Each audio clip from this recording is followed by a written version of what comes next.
They didn't expect you to leave, because in their mind you weren't a person with choices. You were a source, a mirror, a steady supply of attention they could pull from whenever they felt empty. And the moment you walked away, you didn't just end a connection, you threatened the story they were living inside.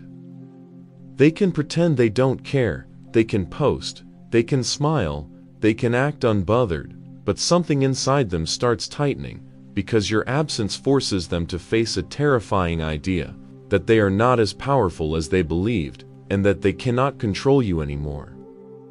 And that's why walking away hits differently than arguing, begging, explaining, or trying to make them understand, because all of those still keep you in their orbit, all of those still prove that they matter enough to move you.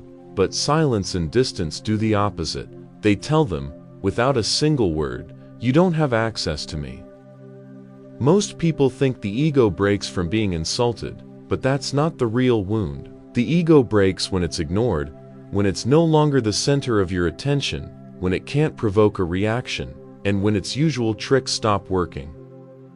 So when you walk away calmly, especially when you do it without drama, without a long speech, without trying to win, it becomes a mirror they cannot avoid, because it exposes what they were trying to hide, that a lot of their control was not real power, it was just your patience.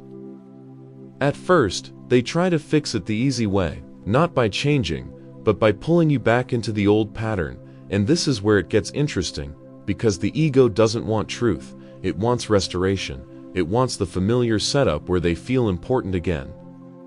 So they might send a message that looks polite but feels strange, something casual that pretends nothing happened, because admitting you mattered would feel like losing, and the ego hates losing more than it hates loneliness. Or they might test you with a small provocation, a cold comment, a jealous post, a sudden friendliness, anything that gets you to react, because a reaction is proof they still have influence. That's the hidden game.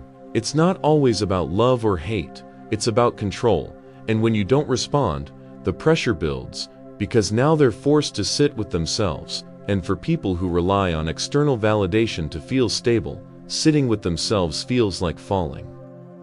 This is why some people become strangely obsessed when you stop giving them access, not because you were perfect, but because your presence was feeding something in them, and your absence creates a hunger they don't know how to solve.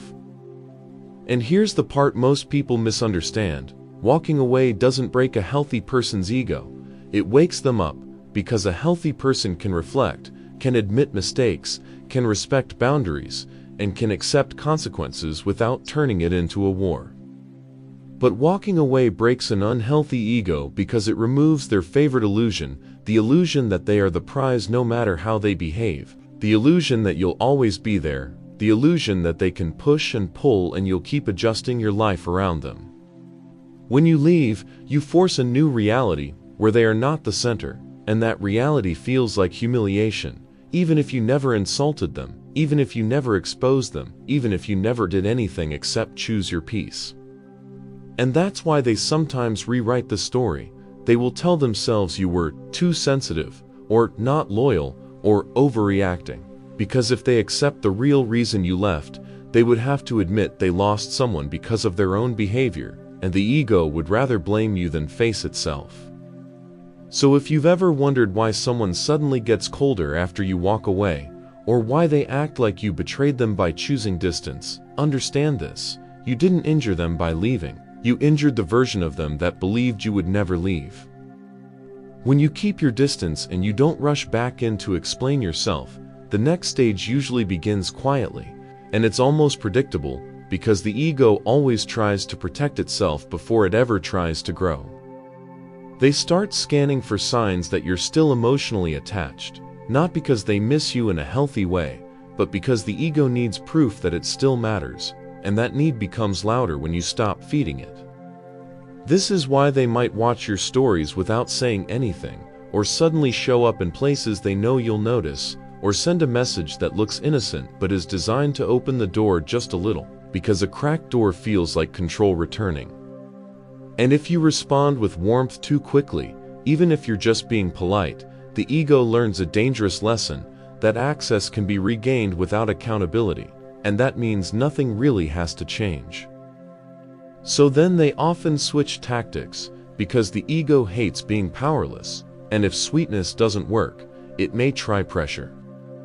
You might see the fake indifference, where they act like they're thriving, like they moved on instantly, like you never mattered, but what they're really doing is performing strength to cover the wound of rejection. Sometimes that performance is loud, sudden new friends, sudden confidence, sudden posts that feel like they're aimed at you, because the goal isn't happiness, the goal is to make you doubt your decision and re-enter the game. And the weird part is that this can look so convincing from the outside that you start questioning yourself, but the ego doesn't celebrate quietly. Real peace doesn't need an audience, so if it feels like a show, it probably is. This is also where they may attempt to trigger jealousy, because jealousy is a reaction, and a reaction is attention, and attention is the currency the ego lives on. They don't need you to love them, they just need you to feel something strong enough that you break your silence, because silence is the one thing they can't twist, silence is a wall they can't debate. And if you still don't react, this is where the ego starts getting uncomfortable in a deeper way, because now it isn't just losing you, it's losing the version of reality where it gets to stay superior. They might begin rewriting history, telling people a story where they are the victim and you are the problem, because if they can control the narrative, they can control the pain. This is why you sometimes hear strange things later, like you abandoned them, or you were crazy, or you were too much, because the ego will always choose a story that protects its pride over a story that tells the truth. And the hardest part is that they might actually believe their own story, because denial isn't just lying to others, it's lying to the self so the self doesn't have to face guilt. What you're seeing here isn't strength, it's defense, and defense is the ego's way of saying, I can't sit with what I did, so I'll make it your fault. But something interesting happens after that, and this is the moment that really breaks them, not in a dramatic movie way, but in a quiet, internal way. They realize you're not coming back to your old position. They realize you aren't begging. They realize you aren't trying to prove anything. And that means they can't win against you because you left the battlefield. This is when the ego can feel a kind of panic, because the ego only feels safe when it can measure itself against someone, control someone, or extract attention from someone, and now it has none of that from you. So they start bargaining internally. Sometimes they become sentimental. Sometimes they suddenly remember the good moments. Sometimes they start imagining what life looks like without you as a reliable option. And if their feelings were real underneath all the ego, this is where they might finally approach with honesty, not tactics, not bait, not performance, but something simpler and heavier, a real admission. But if it's mostly ego, the next stage is different, because an ego that can't get you back will often try to punish you for leaving. It can look like coldness, like disrespect, like passive-aggressive comments, or even sudden cruelty, and it's shocking because it feels like you became the enemy just for choosing peace. And that's the tell, because healthy love doesn't punish boundaries, but ego does, because boundaries feel like rejection, and rejection feels like humiliation. So if you ever see that shift, understand what it means. It means your silence is still controlling them more than their own emotions are. The most dangerous moment is not when they ignore you, and it's not when they act cold, it's when they come back softer than you've ever seen them before. Because that softness can feel real, it can sound sincere, it can look like growth, and your heart wants to believe it means something changed, but you have to understand the timing. When someone feels they are truly losing control, the ego can temporarily step aside and allow vulnerability to surface, not always because they've transformed, but because desperation lowers defenses. They may apologize in a way that feels almost poetic. They may finally admit the things you were trying to get them to see months ago, and for a second you feel validated, you feel seen, you feel like maybe this was all just a misunderstanding. And that is the test. Because here's the truth most people don't talk about. Ego can mimic growth when it feels threatened. It can study what you wanted, repeat it back to you, and behave differently just long enough to secure access again. And if you re-enter too quickly, if you collapse your boundaries because the words sound right, the entire dynamic resets. The ego relaxes, the urgency fades, and slowly, almost invisibly, the old behavior returns, because the core issue was never addressed, it was only paused. That's why walking away only breaks their ego, if you stay away long enough for reality to sink in. Distance isn't punishment, it's clarity, and clarity requires time. You have to ask yourself a hard question in that moment. Are they uncomfortable because they lost control, or are they uncomfortable because they lost you? Those are not the same thing. When someone loses control, they want restoration of power. When someone loses you, they want restoration of connection. Power comes with urgency and performance. Connection comes with patience and consistency. If they truly value you, they will respect your pace, they will accept consequences, they will allow trust to rebuild slowly instead of demanding immediate forgiveness. But if it's ego, they will push for quick resolution, quick comfort, quick reassurance, because they can't tolerate sitting in the discomfort of being the one who lost.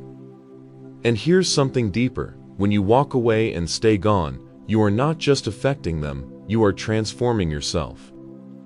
You are teaching your nervous system that you don't need chaos to feel alive. You are teaching your mind that love without respect is not love at all. You are teaching your body that peace is safer than intensity. And that internal shift is what truly changes your future relationships, because once you experience the strength of self-respect, it becomes addictive in the healthiest way. You stop chasing closure. You stop explaining yourself repeatedly. You stop negotiating your boundaries just to keep someone comfortable. This is why walking away doesn't just break their ego, it rebuilds your identity. You stop being the person who tolerates mixed signals. You stop being the person who waits for potential. You stop being the person who thinks love requires endurance of disrespect. And when that version of you dies, something stronger replaces it. You become calm in situations that used to make you anxious. You become silent where you used to argue. You become steady where you used to overthink. And the most powerful part of all this is quiet. They may never admit it out loud. They may never send the message you imagine. They may never confess that your absence shook them. But you will see it in subtle ways, in the way they check, in the way they reference you indirectly, in the way they never quite replace what you represented. Because when someone loses access to a person who truly chose themselves, it leaves a mark. Not because you were perfect, but because you were no longer available for manipulation. And here's what nobody warns you about: once you've walked away and you've held a line long enough for the noise to die down, your mind starts getting quiet in a way that can feel almost unsettling, because you suddenly notice how much of your daily energy used to be spent managing someone else's mood, decoding their mixed signals, replaying conversations, and searching for tiny signs that you still mattered. At first, that silence can feel like a problem, because when you've been living in emotional intensity for a long time, peace feels unfamiliar, and unfamiliar things can feel empty even when they're actually healthy. So your brain tries to pull you back into what it recognizes, even if what it recognizes was hurting you. But if you stay with the silence instead of running from it, you begin to feel something stronger than closure, which is self-respect returning, slowly, steadily, like a light turning back on inside a room you forgot you owned. And that's when you realize the real reason walking away breaks their ego, because it doesn't just remove your presence. It removes their ability to use your emotions as leverage. It removes their ability to provoke you into proving something. It removes their ability to keep you circling the same pain just so they can feel central in your life. When you stop reacting, when you stop explaining, when you stop trying to be understood at any cost, you stop giving them the fuel that kept the dynamic alive, And the uncomfortable truth is that many unhealthy egos don't crave love as much as they crave influence, because influence makes them feel safe, superior, and in control. So when they sense that influence is gone, when they realize they cannot pull you back with a message, a guilt trip, a sudden softness, or a performance designed to trigger jealousy, it forces them to confront something they spend their life avoiding, which is their own powerlessness over you. Now listen carefully, because this is the part that protects you. If you walk away but you keep peeking back, if you keep checking, if you keep leaving small openings for them to test you, you turn your boundary into a negotiation, and when a boundary becomes negotiable, it stops being a boundary and becomes an invitation. That is why the most dangerous moment is not when they act cold, and it's not when they act like they don't care. The most dangerous moment is when they come back warm, when they suddenly sound self-aware, when they finally say the words you wanted for months, because in that moment your heart can confuse intensity with truth, and your mind can confuse comfort with change. Real change is never a burst, it's a pattern, and patterns take time to prove themselves, so if they truly value you beyond their ego, they will respect your pace, they will accept consequences without punishing you for having boundaries, and they will be consistent even when they are not getting instant access or instant forgiveness. And if they can't do that, if they rush, pressure, guilt, or demand quick resolution, understand what you're witnessing, not love, but discomfort, because the ego doesn't want connection as much as it wants to restore the old arrangement where it felt powerful again. That's why some people rewrite the story when you leave, not because the story is true, but because if they admit the truth, they would have to admit responsibility, and responsibility is the one weight the ego refuses to carry. So they may call you cold, ungrateful, too sensitive, not loyal, or impossible to please, because those labels are not descriptions of you, they are shields for them, and the shield exists to protect them from the pain of self-reflection. But you don't have to fight their narrative, because you are no longer trying to win in a room you already walked out of, and that's what makes your decision so powerful. You didn't leave to punish, you left to protect, and protection is not cruelty, protection is clarity, because you finally understood that love without respect is just a lesson disguised as a relationship, and attention without care is just a transaction. When you internalize that, you stop chasing closure, because you realize that closure is often a fantasy people use to avoid the simple truth, which is that some people don't change until consequences teach them, and some people don't change even then, and neither outcome is your responsibility. And this is where you start to feel the real transformation, because walking away doesn't just break their ego, it rebuilds your identity, and identity is everything. You become the kind of person who doesn't stay where they are tolerated, the kind of person who doesn't beg for consistency, the kind of person who notices disrespect early and responds calmly instead of waiting for the damage to become undeniable. You stop treating emotional pain like proof that you love deeply, and you start treating peace like proof that you're finally choosing wisely, which is a higher form of strength than endurance. You learn that intensity can be manufactured, but stability must be built, and once you've tasted stability, you stop romanticizing chaos, even if chaos once felt exciting. So if you're listening to this and you're in that vulnerable space, the space where the silence feels heavy, where the loneliness makes you doubt yourself, where you wonder if you were too harsh or too proud, I want you to remember one thing: the discomfort you feel right now is not evidence that you made the wrong choice. It may be evidence that you made a new choice. And new choices always feel uncomfortable at first because they don't match the old patterns your nervous system memorized.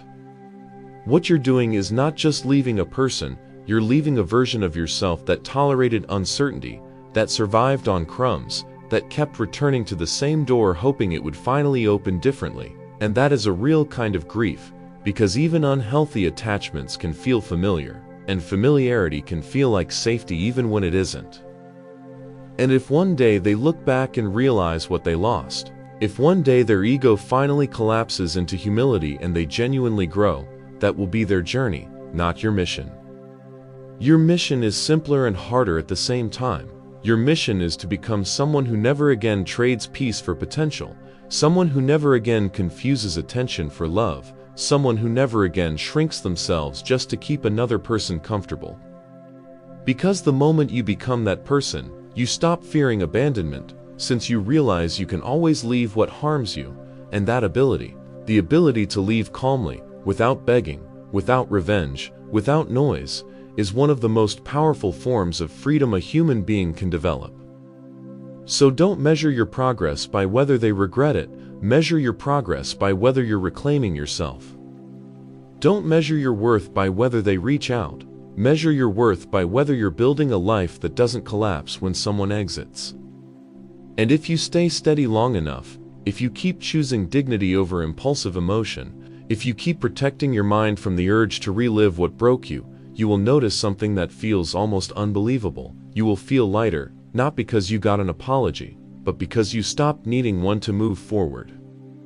That's when you'll understand the deepest truth behind all of this. Walking away doesn't break their ego because you became cruel. It breaks their ego because you became free, and freedom is the one thing the ego can't manipulate. And if you're still here at the end, then you already understand something most people refuse to face, which is that walking away was never just a decision about them, it was a decision about you, and the moment you made it, you stopped living like your peace was something you had to beg for. Because the hardest part of leaving isn't the distance, it's the withdrawal, it's the way your mind still reaches for the old pattern, still wants to check, still wants to explain, still wants to be understood, even after you've proven that understanding was never what kept you safe. That's why silence feels heavy at first, because silence doesn't give you drama or quick relief, it gives you clarity, and clarity forces you to see what you were tolerating, what you were excusing, and how much of your love was actually survival wearing a beautiful name. So when you wonder why walking away breaks their ego, remember this: the ego doesn't break from hate, it breaks from losing access, it breaks when the old buttons don't work anymore, it breaks when you stop reacting and start observing, and it breaks when it realizes you've chosen dignity over attachment. That's why they might try softness, then coldness, then performance, then blame, because the ego will do almost anything except sit in the truth that it assumed you'd stay, that it misjudged your strength, and that your patience was mistaken for weakness. But you don't need to punish them, because the consequence is already built into reality, which is that you are no longer available to be handled. And here's the real mic drop: the moment you walk away and stay away, you don't just remove yourself from their life, you remove yourself from the version of you that accepted half love, mixed signals, and emotional confusion as normal. You stop confusing intensity with intimacy, you stop calling anxiety chemistry, and you start realizing that peace is not boring. Peace is what your nervous system has been begging for the whole time. So if you feel lonely, don't mistake loneliness for regret, because loneliness is often just the space where your new self is forming, and the old self is fading, and that gap feels empty until it becomes strength. And one day you'll look back and feel something you didn't expect, not anger, not revenge, not even sadness, but gratitude, because walking away didn't just protect you from them, it revealed you to yourself. And once you become the person who can leave what harms them without begging it to change, you don't just break an ego, you break the cycle. And that is the kind of freedom that changes everything.